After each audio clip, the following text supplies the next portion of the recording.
Assalamualaikum warahmatullahi wabarakatuh. Jadi untuk pertemuan kali ini kita akan membahas materi terkait konsep dasar pemrograman assembler. Jadi di dalamnya mengandung materi terkait perintah-perintah dasar ya yang ada di dalam bahasa assembler atau pemrograman assembler. Kalau minggu kemarin kan kita membahas register-register yang ada dalam suatu mikroprosesor. Nah, sekarang kita bahas ya teknisnya, kita akan bahas apa sih perintah-perintah ya, atau dalam bahasa assemblernya kode operasi ya, ops kode yang ada dalam pemrograman assembler. Oke ya, di sini dalam pemrograman bahasa assembler itu ada struktur ya, struktur dari pemrograman itu sendiri.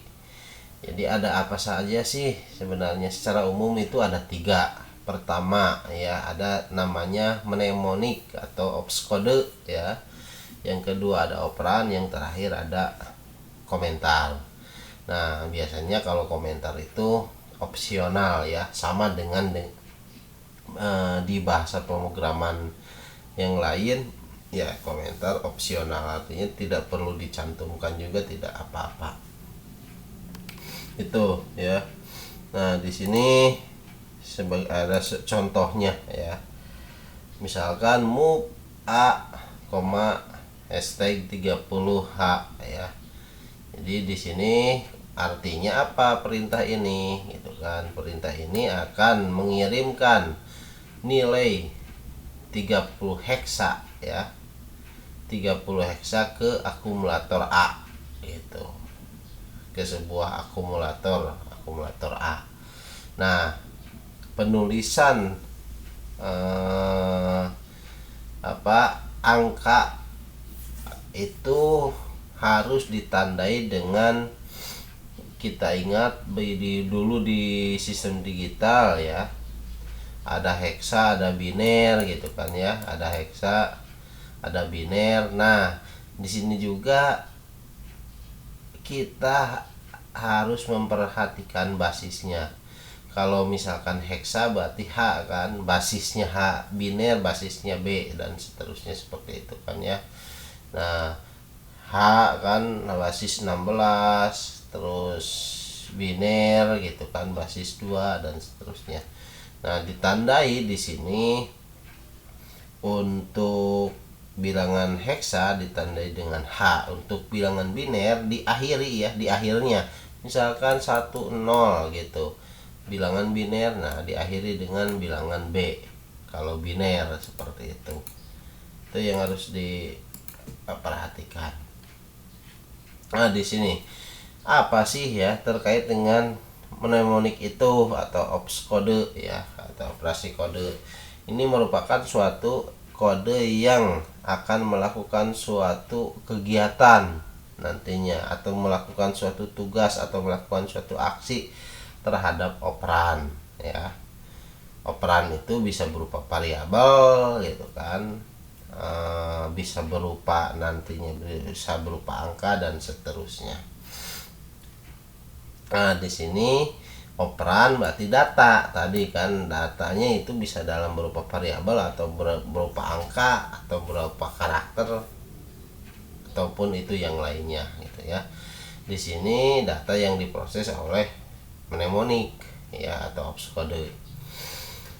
Terus ops kode bisa di sini ya, sebuah ops kode bisa membutuhkan 1, 2 atau lebih dari operan. Itu tergantung dari jenis ops kodenya ya. Nanti ada, kalau nggak salah ada contohnya ya di bawah. Terus di sini komentar dapat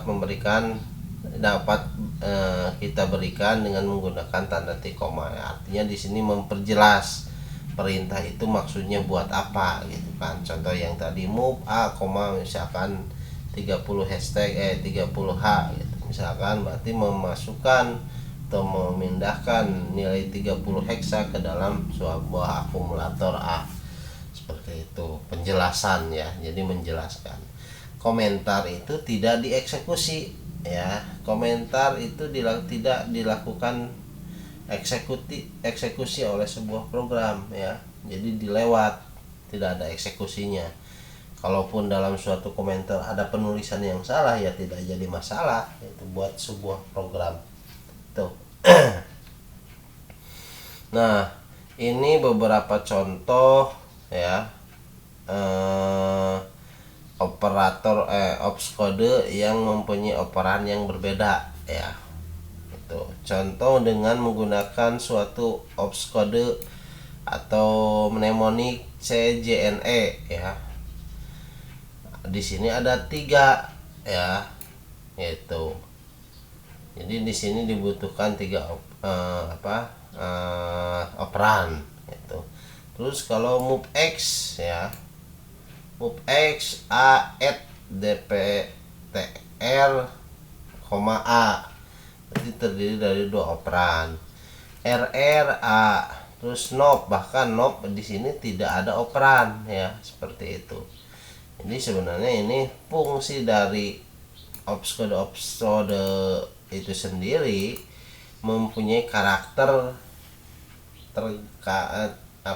mempunyai sebuah karakter penggunaan dari operan itu sendiri. Ada yang tidak perlu menggunakan operan, ada yang menggunakan 1 operan dan seterusnya. Nah, CJNE itu apa, MoveX itu apa? Nah, nanti kita ada ya tabel opscode atau tabel mnemonik ya. Ya akan saya berikan nanti di sini. Jadi beberapa sebenarnya, tapi tidak semua ya. Beberapa operasi kode atau beberapa mnemonik yang biasa muncul di assembler gitu kan, perintah-perintah yang ada dalam assembler ada nanti di tabel. Nah, sekarang masih terkait struktur ya. Jadi di sini ada beberapa, dibagi menjadi beberapa kelompok menurut fungsinya gitu ya. Jadi perintah-perintah yang ada dalam bahasa assembler itu dikategorikan menjadi 5 kelompok. Ada instruksi pemindahan data, berarti biasanya instruksi pemindahan data itu memindahkan data gitu kan. Apa sih instruksinya atau apa sih perintahnya gitu, apa saja nanti dibahas satu persatu gitu ya. Ada instruksi aritmetik, ada instruksi logika dan manipulasi bit, ada instruksi percabangan, ada instruksi stack, IO dan kontrol. Jadi ini 5 instruksi, jenis instruksi ini mempunyai perintah-perintah yang berbeda gitu ya. Nah, contoh ini instruksi pemindahan data banyak sebenarnya, tapi yang saya tuliskan beberapa. Sebagai contoh di sini ada perintah move ya. Perintah move ini merupakan suatu perintah atau suatu instruksi untuk memindahkan sebuah data gitu kan. Nah, jadi bisa memindahkan, mengisi, memperbaharui ya. Artinya ya sama-sama sebenarnya memindahkan data. Memindahkan data ya. Datanya itu yang data di mana? Data yang bisa dalam suatu register, data dalam suatu variabel ataupun dalam suatu alokasi memori. Itu. Contohnya ada ini move AH gitu kan, 45 heksa. Terus instruksi-instruksi untuk pemindahan data yang lain itu banyak nih. Ada move SX, move ZX, push pop ya dan seterusnya. Dan ini semuanya merupakan instruksi-instruksi untuk memindahkan sebuah data. Itu ya. Terus instruksi aritmetik. Ada instruksi aritmetik di sini ada add gitu kan, menjumlahkan, ada add ya. Ada INC, terus ada instruksi ADC dan seterusnya.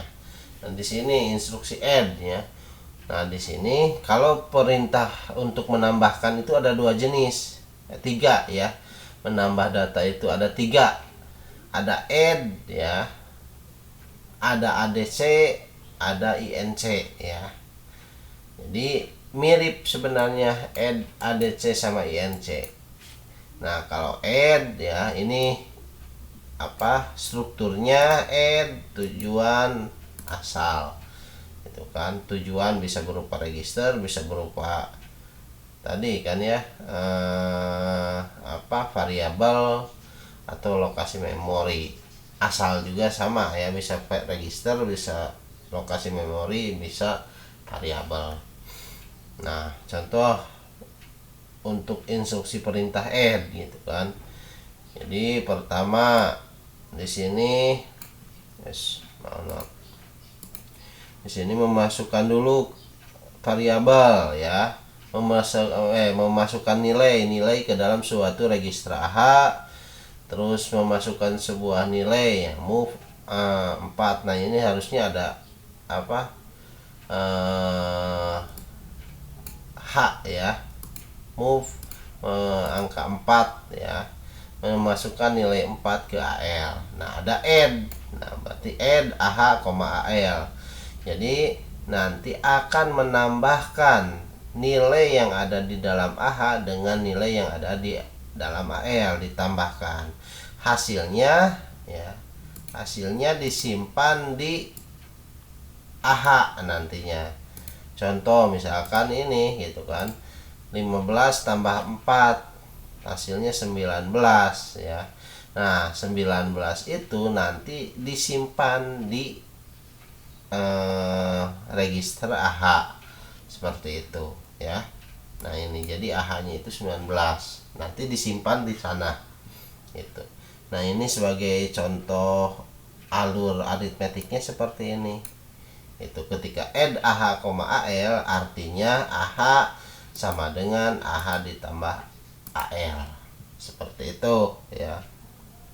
Nah, karena kita ya tahu di materi sebelumnya bahwa suatu register itu ya punya batasan bit masing-masing. Contoh ya, AX maksimal 16 gitu kan, BX 16 gitu kan, 16 bit. Kalau berarti kan AX, BX itu kan register general purpose register ya. General purpose register itu terdiri dari AX, BX, CX, DX seperti itu dengan fungsi masing-masing. Dalam general purpose register bisa dibagi dua gitu kan, AH sama AL ya. AH-nya itu yang high, L-nya itu yang low seperti itu. Dibagi dua terdiri dari 8 bit masing-masing. Nah, ketika ada suatu proses penyambung, kalau 8 bit berarti kan ada 8 suku lah ya. Ini nantinya ada 8 gitu kan. Nah, ada 8. Nah, ketika kita misalkan menjumlahkan sebuah nilai, ternyata hasilnya gitu ya. Ternyata hasilnya itu lebih dari 8, bagaimana gitu ya. Atau misalkan kita AX BX lah ya, misalkan AX sama BX ternyata hasilnya lebih dari 16. AX kan 16 kan ya, ternyata hasilnya lebih dari 16, bagaimana itu ya untuk menyimpan datanya, sedangkan hanya dalam AX itu maksimal 16 bit seperti itu. Bagaimana sih solusinya? Nah, solusinya itu ada perintah ADC ya. Nanti ini add with carry nantinya itu ya perintahnya. Jadi nanti dalam ADC itu kelebihan ya. Tadi kan misalkan lebih ketika dijumlahkan hasilnya akan menghasilkan lebih dari 16 digit atau 16 bit. Maka kita harus ingat di register ya, penjelasan register yang kemarin ada namanya carry flag ya. Ya, ada namanya carry flag.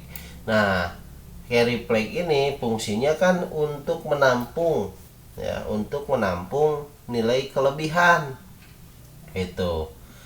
Jadi ketika misalkan kan kalau dalam dalam komputer itu penjumlahan apapun itu sebenarnya kan bahasa biner gitu kan ya. Tapi implementasi visualisasi kita itu biasa menggunakan bahasa heksa itu ya. Nah, contoh ya. Ini sebagai contoh. Move AX, move BX ya, memasukkan data ya ke AX, ke BX, ke CX, ke DX ya. Ini perintah-perintah untuk memasukkan data itu kan, atau memindahkan data. Nah, ini ya perintah move ini semuanya, untuk perintah move ini semuanya. Nah, ada kan datanya ini. Data-datanya itu tidak lebih dari 16 bit. Itu semuanya. Ini data yang 1 2 3 heksa, 9 ABC heksa, itu datanya itu tidak lebih dari 16 bit ya. Artinya kalau tidak lebih dari 16 bit, carry flag-nya tetap 0, tidak terisi gitu ya, CF-nya yang carry flag-nya itu ya. Nah, ketika nanti ada perintah add CX DX, nah nanti hasilnya ya, kalau ini Pak nilainya dari mana sih gitu kan ya, penjumlahan ini. Nah, ini kan CX ditambah DX 5 6 7 8 ditambah ini ya DEF 0. Nah, ini kalian harus dikonversi ya. Ini dikonversi ke dalam suatu bilangan biner ya. Konversi bilangan biner nantinya. Jadi hasilnya itu berapa gitu.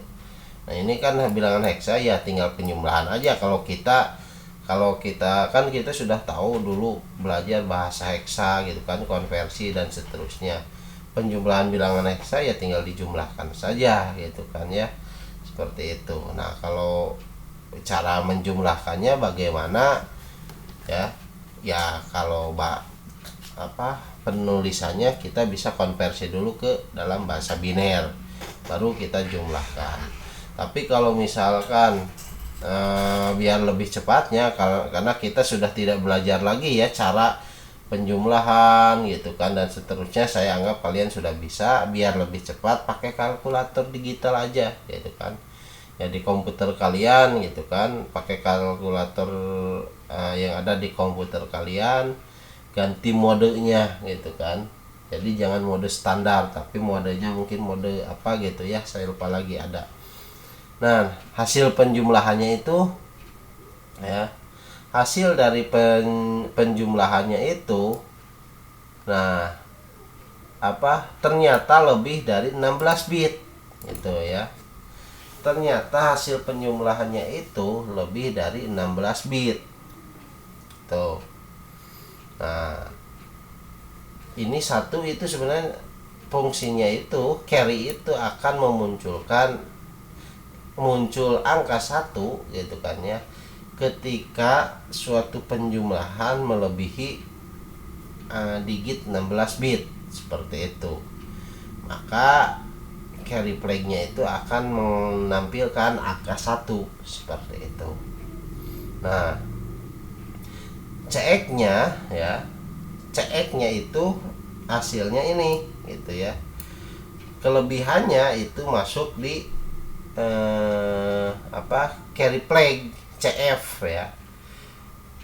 Jadi contoh misalkan ya, ginilah, nanti berubah kalau kita konversi ke dalam suatu bilangan biner ya. Nah, misal anggap ini 16 digit. Nah, ini misalkan maksimal ini maksimal 16 digit. Nah, yang ini misal ya. Nah, yang ini 16 digit. Nah, yang satunya ini bagaimana? Nah, satu ini nanti yang kelebihannya itu dia masuk ke carry flag seperti itu. Jadi diambillah ya suatu nilai muncul nanti ke dalam suatu nilai carry flag seperti itu. Nah, fungsi ADC ya, fungsi ADC ini dia akan ya menampilkan proses penjumlahan bersama dengan carry flag-nya itu ya. Jadi ketika misalkan gini, ada perintah AX BX tadi kan, AX-nya ini, BX-nya ini gitu kan ya. Tapi ada perintahnya move ADC, berarti dia akan menambahkan nilai yang ada di dalam AX dan ditambahkan dengan BX dan ditambahkan dengan carry flag-nya gitu ya, dan ditambahkan dengan carry flag-nya. Karena carry flag itu ya, yang ini ya, karena carry flag-nya itu hasil dari penjumlahan CX DX, maka nanti hasil penjumlahan ini ya, hasil penjumlahan ADC AX, BX itu dia akan ditampung dalam register AX sama CX. Maka hasilnya ini ya, hasilnya gitu ya. Jadi ACF, nah ini kan perintah ADC itu AX, BX, maka hasilnya gini, AX sama dengan AX tambah BX tambah CF. AX-nya AX tambah BX ya, berarti 1 2 3 4 ditambah 9 ABC, hasilnya ACF ya. Nah, hasilnya itu ACF. Nah, tambah carry flag tambah carry flagnya itu 1, maka satunya itu dimunculkan di sini. Jadi ADC itu penjumlahan AX tambah BX, hasilnya ACF ditambah CF, berarti ditambahkan 1 seperti itu. Jadi hasilnya total hasilnya itu ACF 1. Nah, di sini proses penyimpanannya bagaimana? Dia akan ditampung di suatu register AX CX. Jadi AX berarti ini, CX-nya yang tadi. Nah, ini gitu ya, CX-nya ini. Jadi akan ditampung di sana. Itu ya. Itu bahasa suatu instruksi ADC. Selanjutnya ada namanya instruksi logika dan manipulasi bit. Nah, instruksi logika kalian sudah belajar di sistem digital, di logika informatika juga kan, ada AND, OR, NOT, XOR dan seterusnya. Sama saja ya perintahnya, jenis contohnya saya ambil contoh yang AND gitu kan. Misalkan mendeklarasikan dulu variabel move AL, 3FH, move BL, ini baru N. Nah, ini ya kan. Berarti meng-N-kan gitu kan. Nah, kita harus paham N itu dulu kita belajar gitu kan. N itu misalkan menghasilkan nilai 1 gitu kan. Bila semua ya akan bernilai 1 bila semua inputannya itu nilainya semuanya 1 gitu kan ya, harus ingat. Jadi kalau salah satunya bernilai 0, maka nilainya pasti 0 gitu ya. Gitu. Jadi ketika misalkan, nah Pak ini kan 3F1A gitu kan. Bagaimana kan kalau dalam logika itu kan bahasa biner. Nah, makanya ini biner, kita bikin biner dulu gitu ya. Itu akan kalian bikin suatu bilangan biner dulu dari heksanya gitu ya, maka akan hasilnya disimpan di AL gitu. Nah, instruksi manipulasi bit apa saja? Ada test, ada SHL, SHR dan seterusnya, banyak ya. Terus selanjutnya ada instruksi percabangan, berarti percabangan itu bisa berupa ya lompatan atau bisa berupa namanya deskripsi suatu label, atau misalkan bisa berupa looping dan seterusnya ya. Salah satu contohnya di sini ada oh ya, kebetulan percabangan itu ada dua jenis ya. Ada percabangan yang tanpa syarat, ada yang percabangan yang dengan syarat gitu ya. Jadi kalau percabangan tanpa syarat di sini ya langsung saja. Nah, ini ada perintahnya ya. JMP jam. Dia misalkan sampai move AL,5 move BL,5 ada perintah jam stop. Dia akan loncat. Nah, ini perintah loopnya itu tidak dilakukan karena sudah loncat ke sini gitu ya. Itu ya perintahnya. Dia tanpa syarat apapun gitu kan, langsung aja gitu. Beda halnya yang suatu perintah instruksi percabangan yang menggunakan syarat gitu ya. Nah, beberapa contoh perintah yang menggunakan syarat ya, atau yang bersyarat. Di sini ada yang menggunakan syarat untuk menguji satu bit flag, membandingkan bilangan bertanda, membandingkan bilangan tidak bertanda. Ini beberapa contohnya untuk menguji satu bit. Nah, ada syaratnya kan, jam, ada fungsinya, instruksinya itu JE, jam if 0. Nah, ini kan syaratnya gitu kan. Dia akan loncat jika syaratnya 0 atau 0. Jam if carry gitu kan. Syaratnya dia akan loncat jika ada carry, ada sign atau overflow dan seterusnya. Maksudnya di sini nanti di register flag-nya itu ya, kita harus ingat kan register flag. Ya, flag register itu gitu kan. Ada beberapa kan, ada zero flag, carry flag, sign flag, banyak kan ya gitu kan. Nah, di sini jam if 0 dia akan loncat jika ya zero flag-nya itu nilainya 1.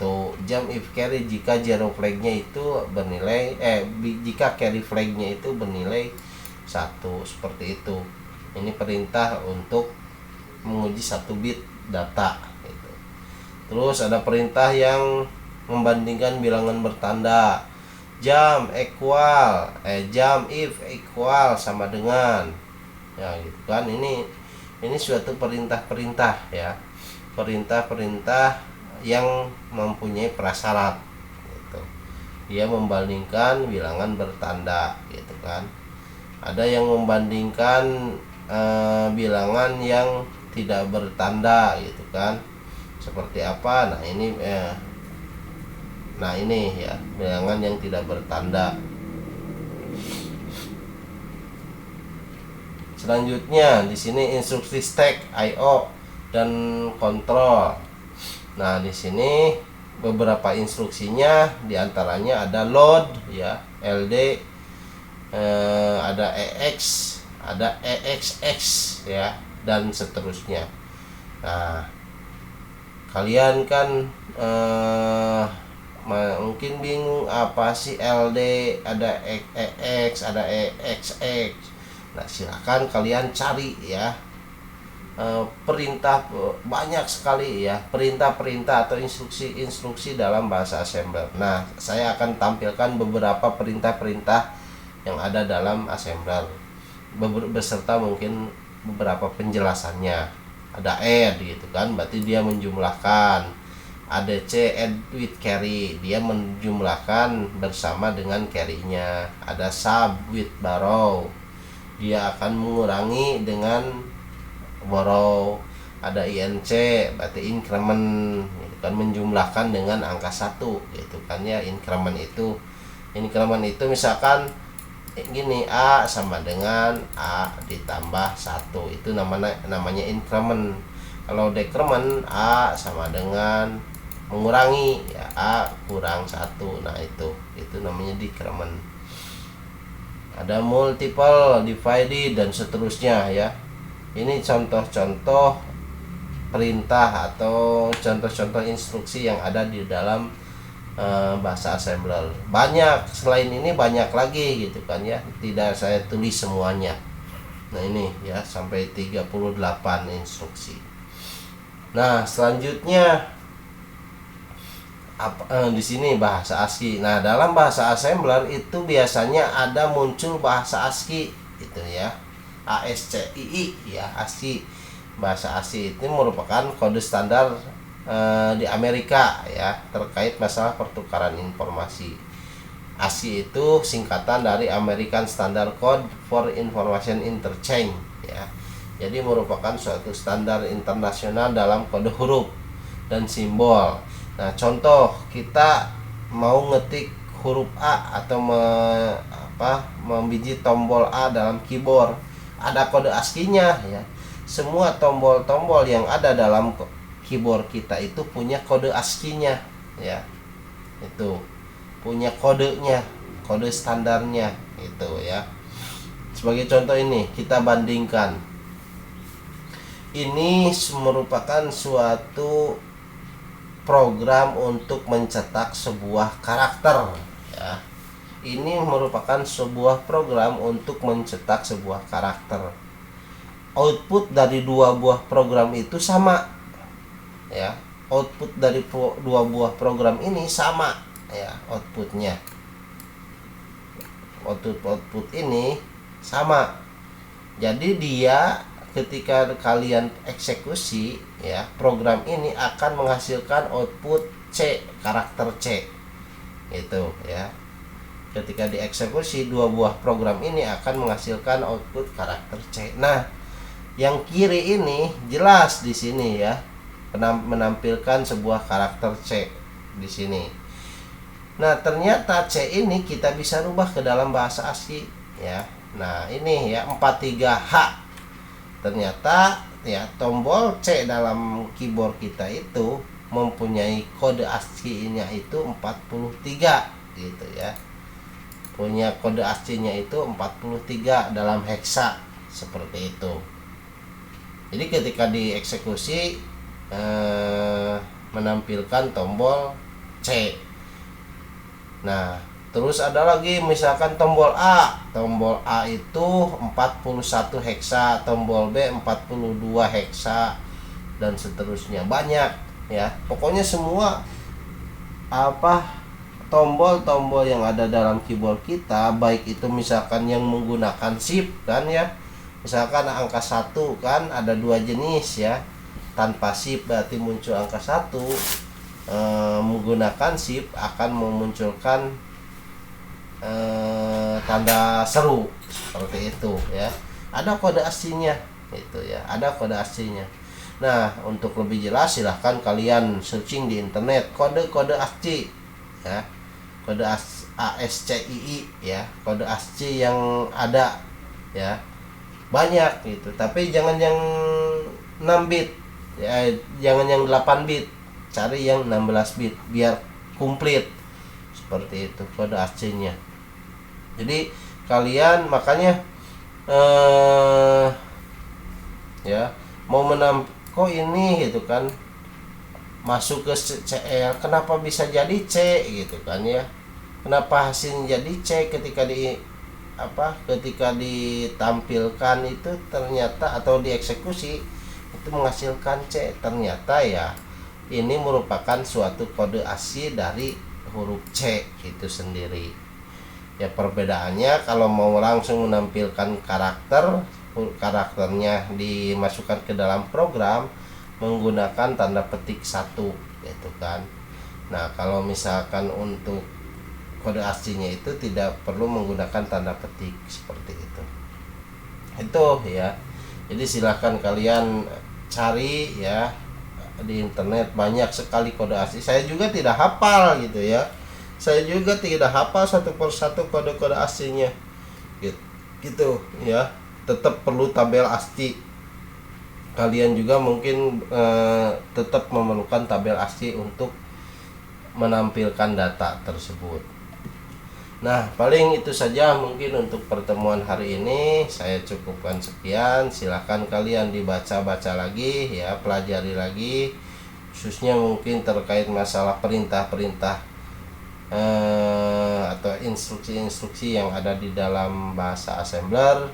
Terus silahkan kalian mungkin download bahasa-bahasa ASCII yang ada dalam internet ya, silahkan ya di download, bahasa aslinya banyak ya, bisa berupa tabel atau gambar atau apapun itu ya, tinggal download aja untuk mengetahui apa sih gitu kan kode A. Bahkan huruf A besar sama A kecil itu kode aslinya berbeda ya, huruf C sama C besar sama C kecil kode aslinya berbeda gitu ya. Jadi banyak sekali, silakan kalian cari di internet. Paling itu saja mungkin untuk pertemuan hari ini, saya cukupkan sekian. Terima kasih. Assalamualaikum warahmatullahi wabarakatuh.